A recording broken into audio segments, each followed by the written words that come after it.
Hoy vamos a hablar de la novela Morir en la arena, del autor Leonardo Padura, publicada en 2025. Leonardo Padura es un autor cubano que sigue residiendo en La Habana. Se trata de una novela realista ambientada en la Cuba de los últimos 50 años. Vamos a abordar el contexto histórico, después veremos los personajes, a continuación la sinopsis argumental, después algunos aspectos de la técnica narrativa y finalmente abordaremos la interpretación. Contexto histórico.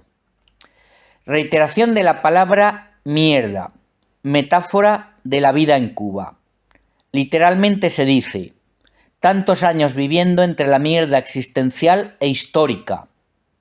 Este país de mierda que se va a la mierda. La revolución cubana, liderada por Fidel Castro, triunfó en 1959 al derrocar al dictador Batista. La ofensiva revolucionaria de 1968 intervino todos los negocios privados, incluidos los sillones de los limpiabotas y los carritos de churros. Nora, uno de los personajes, fue expulsada 2 años de la universidad por criticar una medida del gobierno. Esto ocurrió en 1978.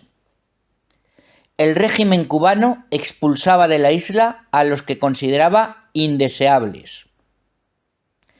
Una estructura social que alentaba la homogeneidad y aplastaba las individualidades.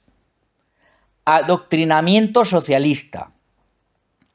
En los años 80, cuando parecía que atravesaban un tiempo de bonanza, según Fumero, el viejo Fiat que conducía Zoilita se quedó sin frenos y cayó al vacío. Bueno, esto también sería una metáfora de la deriva que estaba tomando el país. En 1986, Gorbachov inició en Moscú su perestroika. En 1991 se produjo la disolución de la URSS. Tras la pérdida de su principal aliado, Cuba cayó en una profunda crisis económica y social. Miseria y suciedad en el país. Corrupción y rapiñas en el sistema. El miedo dominaba a la sociedad. Éxodo de cubanos. Aparición de una élite privilegiada en contraste con la mayoría que vivía en la miseria. Los dueños de las MIPYMES compran fuera y venden en Cuba. Este sería el panorama que se nos dibuja en la novela. Vamos con los personajes. Rodolfo, 67 años, recién jubilado. Aitana, su hija, 48 años. Vivía en Barcelona. Abandonó Cuba con 23 años. Y enviaba a su padre mercancías de subsistencia. Tenía una hija, Carla, de 22. Yolanda, esposa de Rodolfo y madre de Aitana. Abandonó a su familia. Julita, segunda esposa de Rodolfo. El matrimonio duró 2 años. Yanelis, mulata de 36 años, novia de Rodolfo. Nora, 65 años, esposa de Eugenio, Geni, y cuñada de Rodolfo. Padres de Nora, Catalina y Raúl, adeptos al régimen comunista. Eugenio, llamado Geni, 70 años, esposo de Nora y hermano de Rodolfo. Ha pasado 31 en la cárcel por parricidio. Violeta, hija de Nora y Eugenio, vivía en Tampa. Salió de Cuba con 25 años, aprovechando una beca para estudiar en el Colegio de México. Se afilió a la Iglesia Presbiteriana. Fumero, 70 años, amigo de Geni. Se conocieron en la escuela en 1964. Narrador interno. Militante comunista que sufrirá también el desencanto generalizado. Pablo el Salvaje. Amigo de la infancia de Geni y Fumero. Comunista convencido que se volverá muy escéptico con el régimen. Se hizo ingeniero atómico en la URSS. En Cuba lo destinaron a una central termonuclear que no se construyó. Debió reciclarse como guía de turistas rusos y cayó en una depresión. Zoilita, esposa de Fumero. Humberto, hijo de Zoilita y Fumero, tenía dotes de adivino, oficiante de la religión yoruba y empresario de éxito. Fermín, padre de Eugenio y Rodolfo. Lola, esposa de Fermín y madre de Eugenio y Rodolfo. Sentía especial inclinación hacia Geni. Quintín, padre de Fermín. Flora, esposa de Quintín y madre de Fermín. Rosa, hermana menor de Fermín. Alberto, su esposo, y Leonel y Asela, sus hijos. Y finalmente, el psiquiatra Pedro Luis Gonzaga y su esposa. Sinopsis argumental. Rodolfo, a sus 67 años, acaba de jubilarse. Vive en La Habana, en la casa que levantó su abuelo, y había trabajado de contable. Siempre había estado en esa casa con sus abuelos, mientras sus padres y su hermano Eugenio habitaban en la casita contigua. Nora vivía en esa casita. Era cuñada de Rodolfo y tenía 65 años. El hombre la deseaba hacía más de 50 años. Se conocieron en el instituto en 1972, cuando ella tenía 15 años, e iniciaron un noviazgo que se interrumpió por la marcha de la joven al pueblo de su abuela. Rodolfo se casó a los 18 años con Yolanda, tras quedarse embarazada y dar a luz, pero ésta abandonó a su familia cuando la niña tenía 2 años. Reclutado para una misión militar en Angola, Rodolfo sufrió una experiencia traumática. En una operación de reconocimiento sobre una aldea, disparó su fusil sobre las chozas tras la explosión de una mina que alcanzó a su compañero. Una mujer murió. Nora se casó con Eugenio Caballoloco, el hermano mayor de Rodolfo. Ella llevaba una vida disoluta tras su expulsión de la universidad por criticar una medida del gobierno. Geni también era un inadaptado social. Intentaron abandonar la isla, pero no consiguieron la autorización. Después tuvieron una hija, Violeta. Geni mantenía una tensa relación con su padre, Fermín. Este lo había maltratado con frecuencia de niño y también abusaba de la esposa. En 1986, Geni obtuvo un contrato para trabajar 4 años en la República Democrática Alemana. Tras la caída del muro de Berlín en 1989, pasó unos días en la Alemania Occidental y agredió a un joven turco que intentó tener relaciones sexuales con él. Ignora si lo mató. Tras este incidente, volvería a Cuba. Aquí no consiguió la recompensa en vivienda prometida por el gobierno. Regresó alcoholizado y ahondó en su deterioro. Un día, en el acaloramiento de una pelea, Geni mató a su padre de 8 martillazos en la cabeza. Había tenido una jornada plagada de peripecias adversas. Pasó 31 años encarcelado y lo soltaron porque padecía un cáncer en fase terminal. Tras el crimen, Nora se refugió en el alcohol durante 1 año. Violeta, que tenía 12 años, se fue a vivir un tiempo con Catalina, su abuela materna. Su prima Itana, de 17 años, fue un gran apoyo para la niña. Rodolfo se sintió aliviado con la desaparición del padre y el hermano, y más cercano a Nora. Geni guardó silencio siempre sobre lo ocurrido. Se sugiere que Lola, la madre, podría estar en el origen de la tragedia. Geni, ya en prisión, quiso alejar de él a su hija y a Nora para que hicieran su vida. Con este fin, no dudó en mentirle a su esposa, diciéndole que se había casado con ella para vengarse de su hermano, que había sido antes su novio, y que se había acostado con Yolanda, la mujer de Rodolfo. Las únicas personas que lo visitaron con regularidad en la cárcel fueron su madre y su amigo Fumero.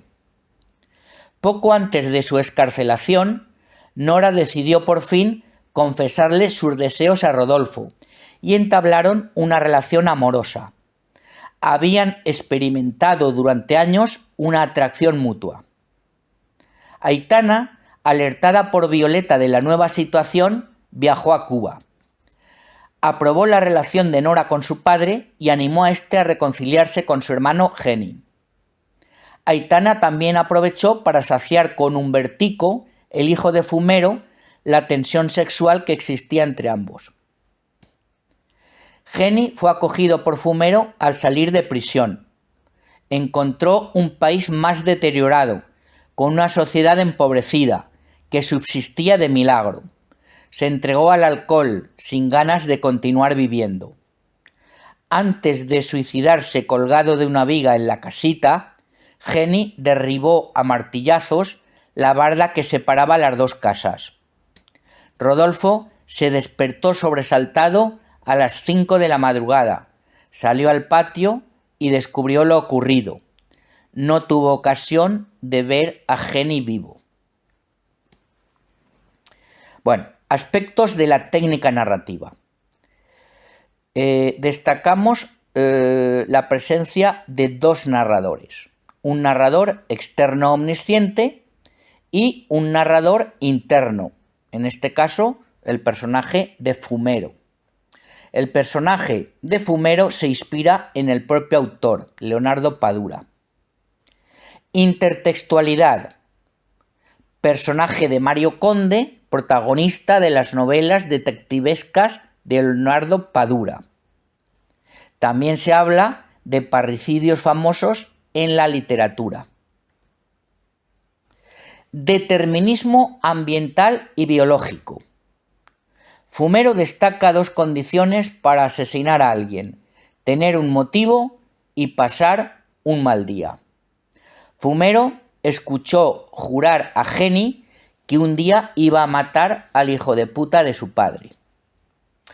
Bien, observamos cómo el personaje de Geni está condicionado en sus actos por el ambiente en el que se crió y también por su carácter. Simbolismo de la gata negra. En Cuba es un signo de protección y de cambios. En la novela, Rodolfo nota su presencia en dos momentos importantes. Al principio, cuando Geni va a aparecer en sus vidas, va a ser escarcelado anticipadamente. Vemos que la gata tiene acto de presencia. Y al final, Geni va a desaparecer de sus vidas, se ha suicidado. También la gata hace su aparición anunciándonos este cambio del final de la novela. El martillo como símbolo liberador. El uso de la fuerza acabó con el maltratador Fermín y acabó con el muro separador entre las casas. Y esto supone un acto de reconciliación. Interpretación. Bien, destacamos en primer lugar la contraposición de hermanos. Geni frente a Rodolfo. Los dos hermanos representan dos modos de vida, dos actitudes que se encuentran en el pueblo, en la sociedad. Resignación por un lado y por otro, enfrentamiento. Geni, de niño, trabajaba limpiando zapatos y desbrozando patios para ayudar a su madre con los gastos de la casa. Geni había sido maltratado por la vida. La violencia engendró odio en él. Fermín le pegaba a menudo. Inadaptado y rebelde, él y sus amigos practicaban una libertad anárquica. Vemos que representa el enfrentamiento, pero tiene una cara más oculta. No se metía con individuos más débiles que él, protector de los suyos a su manera. No delató a su amigo Fumero cuando de niños robaron los gallos y asumió él el castigo. Amenazó a su cuñada Yolanda para que no engañara a su hermano con otros hombres. Liberó a su madre del maltrato de su padre y finalmente, ya en prisión, alejó de su lado a su hija y a su esposa para que hicieran su vida. Rodolfo, por otro lado, es de natural cobarde, pusilánime. De niño vivió protegido por sus abuelos. Le gustaba el victimismo. Traumatizado por su experiencia en la guerra de Angola, carga con el peso de la culpa. Otro aspecto que destacamos lo titulamos Historia de un fracaso personal y social. La historia de Jenny muestra un fracaso personal. Chocó con su entorno, reaccionó con violencia, sufrió la represión y acabó buscando la liberación de la muerte, mediante el suicidio. La historia de Cuba muestra un fracaso social, miseria, suciedad, éxodo progresivo. Con la caída de la Unión Soviética, el comunismo dopado de la isla se derrumba. Otro aspecto, la privación de libertad a través de diferentes niveles de opresión. En primer lugar, la isla de Cuba actúa como una gran prisión. No se permitía la salida normalizada de sus habitantes. En segundo lugar, la cárcel con barrotes. Jenny pasó en ella media vida. Y en tercer lugar, la cárcel interior. Miedo a expresarse libremente. Fumero nos habla de ella. Por tanto, estos tres niveles consiguen un efecto intensificador. Y finalmente destacamos el aspecto del amor como única vía de redención. La historia de amor de Nora y Rodolfo es un salvavidas para estos personajes. Refiriéndose a Nora, el narrador nos dice: no, después de tanto nadar ella no podía morir en la orilla, al menos pondría los pies en la arena. Bien, y esta frase enlazaría con el título de la novela. Por tanto, el amor representaría esa tabla de salvación, que parece lo único positivo en la obra. Muchas gracias, esto es todo.